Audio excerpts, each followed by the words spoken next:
అఘోరి మీ ఇంట్లో ఉన్నప్పుడు చేసిన వికృత చేష్టల గురించి ఒకసారి చెప్పండి. అంటే సిగరెట్లు తాగడం కానీ మీ చెల్లితో సిగరెట్లు మా చెల్లితో తాగించడం లేదు కానీ మా చెల్లి చేత సిగరెట్లు తన మల ద్వారంలో పెట్టించడం మాత్రం ఒకసారి చూశాను.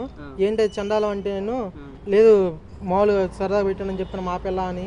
తర్వాత ఆ రోజు రాత్రి గొడవ అయ్యి ఆమెను పంపించడం, మళ్ళీ వెళ్ళినట్టు వెళ్ళి మళ్ళీ తిరిగి రావడం జరిగిందామా. తిరిగి వచ్చి మళ్ళీ ఒక రోజు ఉండి మళ్ళీ వెళ్ళిపోయింది. మీరు గుజరాత్ నుంచి రిటర్న్ వచ్చేటప్పుడు కేవలం ఒక ఛానల్కి అన్ని నిజాలు చెప్పుకుంటూ ఆ పిల్ల వర్షిని బెదిరించింది. నేను మీడియా ముందుకు రాను, నేను మీడియా ముందుకు వచ్చానంటే కనుక నేను మళ్ళీ వెళ్ళిపోతాను, ఇలా ఉండను అని చెప్పని తను తలని గోడకేసి కొట్టుకుంటూ మమ్మల్ని బెదిరించిందండి.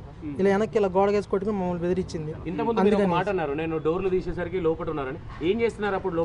అదే ఆ పిల్లని కూర్చోబెట్టి ఎదురుగా పూజ చేస్తుంది. మనం డోర్ సడన్ గా తీసినప్పుడు తెలియదు. అదే ఇలాగ ముద్రలాగా ఇలా చేతులు పెట్టింది. మరి అవి ఏంటో మరి తెలియదు. అది నా శాలరీ అండి, 3 lakhs ఇవ్వాలి. ఇది రేపు మాపు ఇచ్చేస్తాడండి. తన ల్యాండ్ సేల్ పెట్టాడు.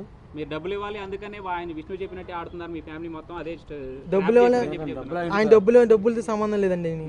ఆయనకి ఎంతసేపు అండి ఇవ్వడానికి? అది ల్యాండ్ సేల్ అయితే ఎంతసేపు ఇచ్చేస్తారు. మీ సిస్టర్ ని విష్ణు దగ్గర ఎందుకు పెంచాల్సి వచ్చింది? మా సిస్టర్ని పెంచడం అంటే అప్పుడు మా ఆర్థిక పరిస్థితి బాగోలేదు.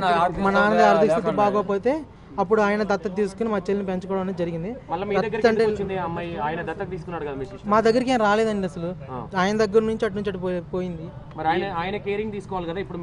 అంటే మా ఇంట్లోనే ఉంచి ఆ పిల్ల చదువుకొని మామూలుగా అఫీషియల్ గా ఏం చేయలేదండి. మామూలు నార్మల్ గా కేర్ తీసుకున్నారు. నాకు సంబంధం లేదు, నేను వెళ్ళిపోతున్నా అని చెప్పేసి చాలా సార్లు విష్ణు మాట్లాడడం జరిగింది. అవునండి. అప్పుడు ఆ పిల్ల మరి అలా ఆయన మీద రివర్స్ అవుతుంటే నాకు ప్రాణం పోయినా కానీ లేదండి అసలు. ఆ పిల్ల మాతో కాంటాక్ట్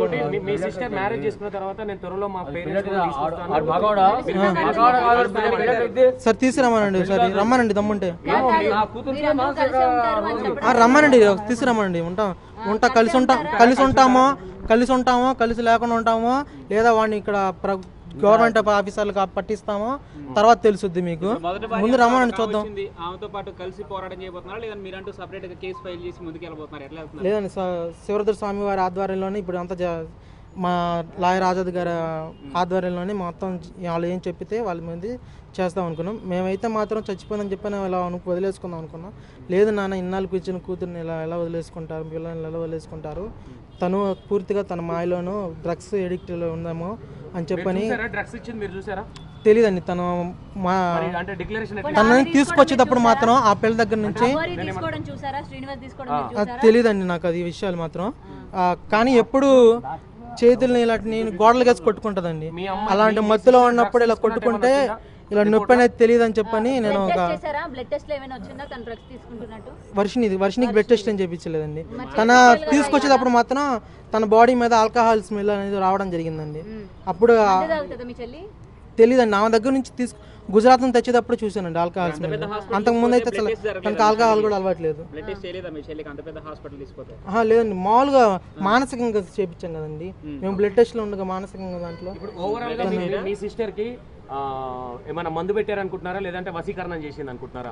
మామూలుగా నాకు రీసెంట్ గా నా ఫ్రెండ్ కానీ కొంతమంది పోలీస్ ఆఫీసర్లు కానీ చెప్పడం ఏంటంటే డ్రగ్స్ తోనే కంట్రోల్ చేస్తుందని చెప్పని చెప్పడం మాత్రం జరిగింది. మనీ కోసం అయితే తనని మ్యారేజ్ చేసుకోవడానికి చాలా మంది వచ్చారు. అప్పుడు కోటీశ్వరులే వచ్చారు. అప్పుడు మరి మనీ కోసం అయితే తనతో వాళ్ళతోనే వెళ్ళిపోయేది. 30,000 రూపాయలు ఫీజు కట్టింది. 1,00,000 రూపాయలు కట్టలేదండి, అంతా ఫేక్. కావాలంటే మీకు ఫీజు రిసిప్ట్ ఇంట్లో ఉంది, ఫోటో తీసి మీకు పెట్టమంటే పంపిస్తాను. మా చెల్లి ప్రియదర్శిని కాలేజ్ అండి, మంగళగిరి తెనాలండి, తెనాలి ప్రియదర్శిని కాలేజ్. ఫైనల్ గా మీరు ఏం ఎక్స్పెక్ట్ చేస్తారు? ఏం కావాలనుకుంటున్నారు? న్యాయపరంగా ఏంటండి, మా చెల్లిలాగా ఇంకొకరికి ఎవరైనా జరిగిపోయినా జరగకూడదని చెప్పని పోరాటం చేస్తున్నాం.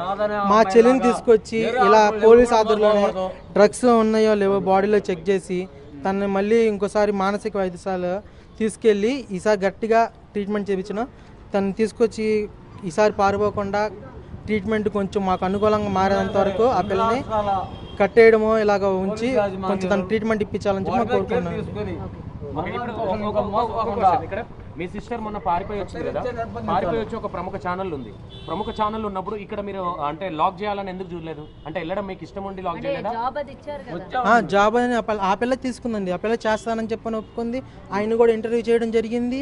అప్పుడు మాతో ఉంటానని చెప్పని చాలా మంచిగా చాలా బాగా నటించింది. అసలు మా పిల్ల మా కంట్రోల్లోకి వచ్చేసింది, మారిపోయింది అనిపించినట్టుగా హ్యాపీగా ఫీల్ అయ్యాం ఆ టైంలో.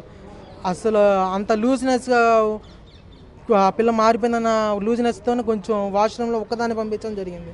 నేను వెనకాల అమ్మని పంపించేవాళ్ళని. ఇలా అక్కడ నుంచి మోసం చేసి ఏం చెప్పలేదు. ఇంకా దాని గురించి ఎత్తొద్దని కూడా చెప్పింది. మీడియా ముందుకు కూడా రాను, ఏ ఛానల్ దగ్గర తీసుకెళ్ళొద్దు, ఇస్తే కనుక తీసుకెళ్ళొద్దు, నేను తీసుకెళ్తే మాత్రం అని చెప్పని తలగల కొట్టుకొని మమ్మల్ని బెదిరించడం జరిగింది. అందుకే మేము ఏ మీడియాకి తీసుకెళ్ళలేదు. ఒక ఆ ఛానల్కి ఛానల్కి తెలియాలి కాబట్టి ఆ ఛానల్కి కూడా ఎందుకు ఇచ్చామంటే వాళ్ళు మమ్మల్ని డైరెక్ట్గా ట్రైన్ దిగంగానే మమ్మల్ని పట్టుకున్నారు. వాళ్ళ కళలో తెలిసిందే. విష్ణు మొన్న మీ ఫ్యామిలీకి ఇంకా నాకు సంబంధం లేదని చెప్పి, మీ చెల్లికి నాకు సంబంధం లేదని చెప్పి వెళ్ళిపోతున్నట్టు ప్రకటించినట్టు తెలిసింది. మరి ఈ రోజు అవునండి, అవును. మరి ఇంకా ఆయన పేరు వచ్చింది కదా, ఆయన నాకేమైనా కానీ ఏం జరిగినా కానీ ఆయనతో సంబంధం చెప్పని పేరు వచ్చింది కాబట్టి దానికి ఎక్స్ప్లెనేషన్ ఇచ్చుకోవడానికి వచ్చాడండి, అంతేనండి. సో ఆశ్రయం కోసం ఒక్క రోజు ఉంచుకుంటారు. 7 రోజులు ఎట్లా ఉంచుకున్నారు మీరు మీ ఇంట్లో? మేము ఉంచుకోలేదండి. తనే వర్షిని తీసుకొచ్చింది. ఫస్ట్ సారి కూడా వర్షిని తీసుకొచ్చింది. రెండోసారి మాత్రం తనంత నేరుగా అర్ధరాత్రి ఓలా బుక్ చేసుకుని మా ఇంటికి రావడం జరిగింది. అలా ఉండి ఈ రోజు వెళ్తా, రేపు వెళ్తా, మళ్ళీ గొడవ అయితే జనాలందరూ చుట్టుముట్టి చండాలం అయిపోద్దని చెప్పి మేము భయపడి డబ్బులు ఏమి ఇవ్వలేదండి. డబ్బులు అయితే ఏమి ఇవ్వలేదండి. కానీ మా అమ్మగారికి డబ్బా